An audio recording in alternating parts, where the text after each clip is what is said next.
श्रीमद्भगवद्गीता अथ चतुर्दशोऽध्यायः। गुणत्रयविभागयोगः।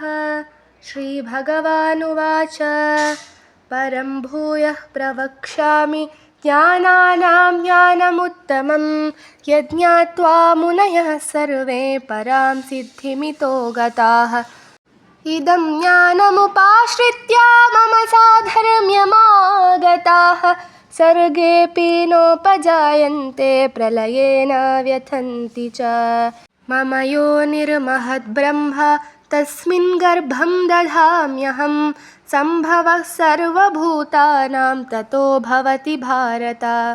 सर्वयोनिषु कौन्तेय मूर्तयः सम्भवन्ति याः तासां ब्रह्म महद्योनिरहं बीजप्रदः पिता।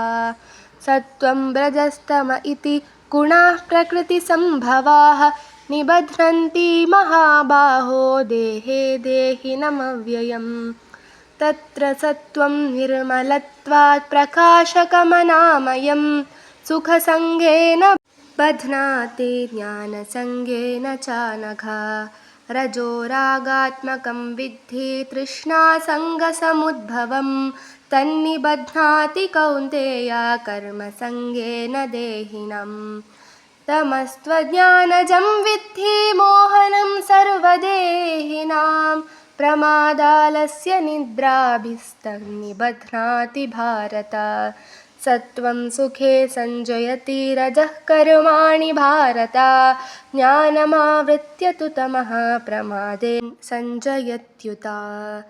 रजस्तमश्चाभिभूय सत्त्वं भवति भारत रजः सत्त्वं तमश्चैव तमः सत्त्वं रजस्तथा। सर्वद्वारेषु देहेऽस्मिन् प्रकाशोपजायते ज्ञानं यदा तदा विद्याद् विवृद्धं सत्त्वमित्युत। लोभः प्रवृत्तिरारम्भः कर्मणामशमः स्पृहा रजस्येतानि जायन्ते विवृद्धे भरतर्षभा। अप्रकाशो प्रवृत्तिश्च प्रमादो मोह एव च तमस्येतानि जायन्ते विवृद्धे कुरु नन्दन। यदा सत्त्वे प्रवृद्धे तु प्रलयं याति देहभृत् तदोत्तमविदां लोकानमलान् प्रतिपद्यते। रजसि प्रलयं गत्वा कर्मसङ्गिषु जायते तथा प्रलीनस्तमसि मूढयोनिषु जायते। कर्मणः सुकृतस्याहुः सात्विकं निर्मलं फलं रजसस्तु फलं दुःखमज्ञानं तमसः फलं।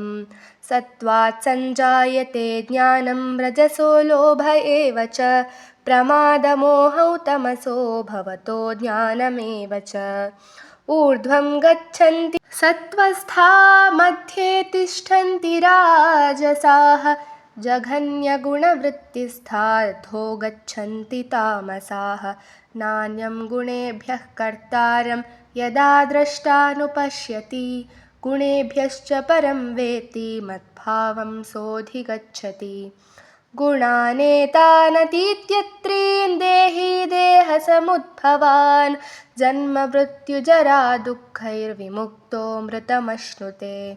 अर्जुन उवाच कैर्लिङ्गैः स्त्रीन् गुणानेतानतीतो भवति प्रभो किमाचारः कथं चैत्रां स्त्रीन् गुणानतिवर्तते। श्रीभगवानुवाच प्रकाशं च प्रवृत्तिं च मोहमेव च पाण्डव न द्वेष्टि सम्प्रवृत्तानि न निवृत्तानि काङ्क्षति। उदासीनवदासीनो गुणैर्यो न विचाल्यते गुणा वर्तन्त इत्येवं यो वितिष्ठति नेङ्गते। समदुःखसुखस्वस्थः समलोष्ठश्मकाङ्क्षनः तुल्यप्रिया प्रियो धीरस्तुल्यनिन्दात्मसंस्तुतिः। मानापमानयोस्तुल्यस्तुल्यो मित्रारिपक्षयोः सर्वारम्भपरित्यागी गुणातीतः स उच्यते। मां च यो व्यभिचारेण भक्तियोगेन सेवते सगुणान् समतीत्यैतान् ब्रह्म भूयाय कल्पते। ब्रह्मणो हि प्रतिष्ठाहम् अमृतस्य व्ययस्य च शाश्वतस्य च धर्मस्य सुखस्यैकान्तिकस्य च इति श्रीमद्भगवद्गीतासु उपनिषत्सु ब्रह्मविद्यायां योगशास्त्रे श्रीकृष्णार्जुनसंवादे गुणत्रयविभागयोगो नाम चतुर्दशोऽध्यायः। श्रीकृष्णार्पणमस्तु।